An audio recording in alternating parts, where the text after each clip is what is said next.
कैसी चल रही है शॉपिंग आपकी? अच्छी जा रही है। क्या लेके दिया इन्होंने? और ड्रेसेस लेके दी हैं। कितने ड्रेसेस लेके दिए? अभी तो 2 ली हैं। अभी शॉपिंग जो है कंटिन्यू ही है। 4 अभी लेने हैं। 4 अभी लेने हैं। तो आपने इनको मतलब कैसे कन्विंस किया? इसकी जरूरत नहीं पड़ी। एक्चुअली हम इस्लामाबाद रह रहे हैं, ठीक है। तो जब इस्लामाबाद से शॉपिंग करने की जा रहे थे हम, तो मैंने कहा हम लाहौर जाएंगे, वहाँ से लेंगे, लिबर्टी से लेंगे, फोर्ट्रेस से लेंगे। तो बस ये कह के मैं फंस गया सारी जगह घुमा रही हूँ, क्या मुझे सारी जगह घुमाए।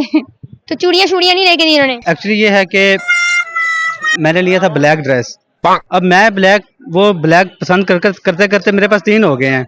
अभी ये ब्लैक इनको पसंद ही नहीं आ रहा कोई। तो ब्लैक के लिए हम घूम रहे हैं, जगह जगह घूम रहे हैं। मैचिंग करने का इरादा आप लोगों का इस बार? तो पहले हम सुबह गए फोर्ट्रेस, तो वहाँ से हम एक सूट देख के आए हैं। तो यहाँ से फिर दोबारा वहाँ से इधर आए हैं। यहाँ से पसंद नहीं, अब दोबारा फोर्ट्रेस ही जाना है हमने।